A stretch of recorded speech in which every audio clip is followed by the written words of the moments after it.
पेश व्हावा, तिरंगाच माझा गणवेश व्हावा, तिरंगाच माझा गणवेश व्हावा. सांडावे रुधिर मातृभूमीसाठी, सांडावे रुधिर मातृभूमीसाठी, हर एक जन्मी भारत माझा देश व्हावा, हर एक जन्मी भारत माझा देश व्हावा. पदोपदी पसरून निखारे आपल्याच हाती, पदोपदी पसरून निखारे आपल्याच हाती, होऊनही बेमाम धावले भारत मातेसाठी, होऊनही बेमाम धावले भारत मातेसाठी. कधी ना थांबले विश्रांती स्तव पाहिले ना मागे, कधी ना थांबले विश्रांती स्तव पाहिले ना मागे. संघर्षासाठी विणले त्यांनी स्वातंत्र्याचे धागे, संघर्षासाठी विणले त्यांनी स्वातंत्र्याचे धागे. या काव्यपंक्ती ज्यांना अभिप्रेत आहे त्या तमाम देशभक्तांना आणि सैनिकांना माझा मानाचा मुजरा, माझा मानाचा मुजरा. बोलो भारत माता की जय, वंदे मातरम, वंदे मातरम. नमस्कार रसिक श्रोत्रेहो, मी प्रतिभा महादेव सरकारी उच्च प्राथमिक मराठी मुलांची शाळा गळतका इयत्ता 6वी शिकवत असून मी तुम्हाला स्वातंत्र्य दिनाबद्दल माझे विचार मांडू इच्छिते. सर्वप्रथम स्वातंत्र्य दिनाच्या तुम्हा सर्वांना खूप खूप शुभेच्छा. आजचा दिवस म्हणजे प्रत्येक भारतीयांसाठी आनंदाचा, उत्साहाचा, अभिमानाचा आणि गर्वाचा दिवस आहे. आजचा दिवस म्हणजे ज्वलंत इतिहासाचा साक्षीदार आहे. पण मित्र हो, कोणी म्हणेल आज देशभक्तीवर गीते ऐकण्याचा दिवस, तर कोणी म्हणेल आज मिरवणुकीचा दिवस, तर कोणी म्हणेल आज इतिहासात डोकावून पाहण्याचा दिवस, तर माझे काही बांधव म्हणतात की आज सुट्टीचा दिवस, जिलेबी खाण्याचा दिवस. पण आजच्या या दिवसाला इतके संकुचित करणे योग्य आहे का? नाही, नक्कीच नाही. मी तर म्हणेन आजचा दिवस जाणीवेचा दिवस. कारण ज्या महापुरुषांच्या त्यागामुळे ही भारत भूमी इंग्रजांच्या गुलामगिरीतून मुक्त झाली, त्या त्यागाची जाणीव. स्वातंत्र्यासाठी ज्या महापुरुषांनी आपल्या हालअपेष्टा सहन केल्या, त्या हालअपेष्टाची जाणीव. मित्र हो, ज्या देशभक्तांनी आपल्या संसाराची राख रांगोळी करून प्राणाची आहुती देऊन स्वातंत्र्य मिळवून दिले, जरा इतिहास सुधरून पहा, नक्कीच तुमच्या अंगावर काठे उभे राहतील. आठवा त्यांचे बलिदान, आठवा त्यांचे देशप्रेम, आठवा त्यांचा त्याग, आठवा त्यांच्या हालअपेष्टा. आपल्या नशिबात रक्त सांडण्याची संधी नाही, प्राणार्पण करण्याची संधी नाही, पण देशासाठी सेवा तर करू शकतो. खरंच खरंच नशीबवान होते जे लोक जे देशासाठी लढले आणि अमर हुतात्मा झाले.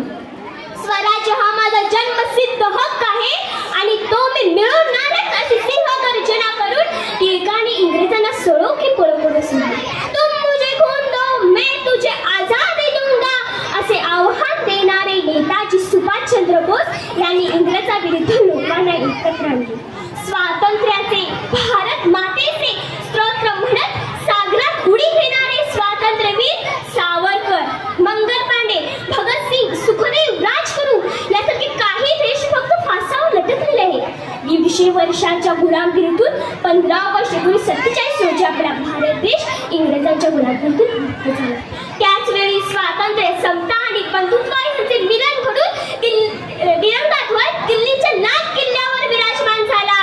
आपण सर्वजण भारतात जन्माला आलो, आपण सर्वजण स्वातंत्र्याच्या मोकळ्या वातावरणात श्वास घेत आहोत.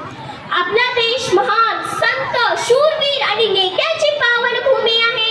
आपल्या देशातील थोर विचारवंतांनी आपल्या जगाला मौलिक विचार दिले. पण सध्या आमच्या देशासमोर अनेक समस्या उभ्या आहेत. खून, मारामारी, दंगली, बेरोजगारी, भ्रष्टाचार, वेस्टादेश, युवा पिढी, दहशतवाद या समस्यांचा डोंगर उभा आहे. अहो, इतकेच नव्हे, तो सोशल मीडियाच्या विळख्यात अडकलेली तरुण पिढी WhatsApp, Insta, Facebook, Twitter, Snapchat याचा गैरवापर करत आहे. आता तरी लहान मुलापासून ते तरुणाई रीलच्या नादात भरकटत आहे. रीलच्या नादात तरुणाई भयंकर जीव घेणी स्टंटबाजी करत आहे. पूर्वी गल्लीत खेळ खेळणारी मुलं, गप्पा मारणारी मुलं आता गल्लीतल्या कट्ट्यावर मोबाईलमध्ये गुंतलेली दिसतात. अहो, ही युवा पिढी म्हणजेच राष्ट्रशक्ती आहे. या युवा पिढीला मोबाईलच्या नादात स्वतःच्या भविष्याची राख रांगोळी करत आहेत. स्वतःच्या भविष्याची राख रांगोळी करत आहेत. आज माणूस स्वार्थापोटी अहंकारी बनत चाललेला आहे आणि तो अहंकारात इतका बुडला आहे की सत्य स्वीकारायला तयारच नाही.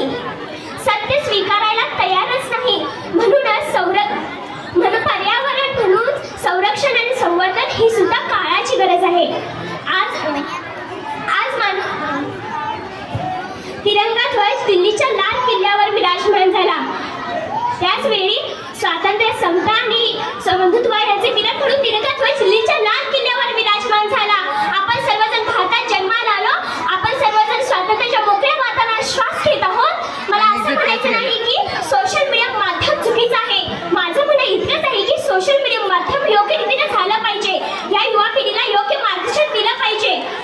मित्र पण सध्या आज तुम्ही आम्ही सर्वजण बघत आहोत पावसाळी वातावरण, तर दुपारी कडकडीत ऊन. हा पर्यावरण समतोल बिघडण्याची लक्षणे आहे. म्हणूनच संरक्षण आणि संवर्धन ही सुद्धा काळाची गरज आहे. माणसा, आता तरी जागा होशील का? एक तरी झाड लावशील का? माणसा, आता तरी जागा होशील का? एक तरी झाड लावशील का? याड लागलं या, याड लागलं या, हे गाणं म्हणण्याऐवजी झाड लावलं या, झाड लावलं या, आता तरी एक झाड लावलं या, असं म्हणून कसं वागलो तर निसर्ग सुद्धा झिंझिंग झिंगाट होईल. म्हणून झिंझिंग झिंगाट होईल. यासाठी झिंझिंग झिंगाट होईल. निसर्गाची मैत्री केली तर आपल्या माणसाला स्वतःच्या भविष्याची काळजी करावी लागणार नाही, त्यात शंकाच नाही. मित्र, पर्यावरण प्रदूषण झालं, पण माणसाच्या विचारांच्या झालेल्या प्रदूषणाचं काय?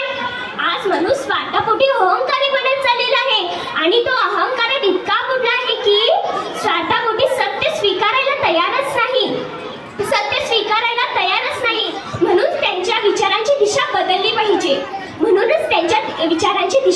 पाहिजे.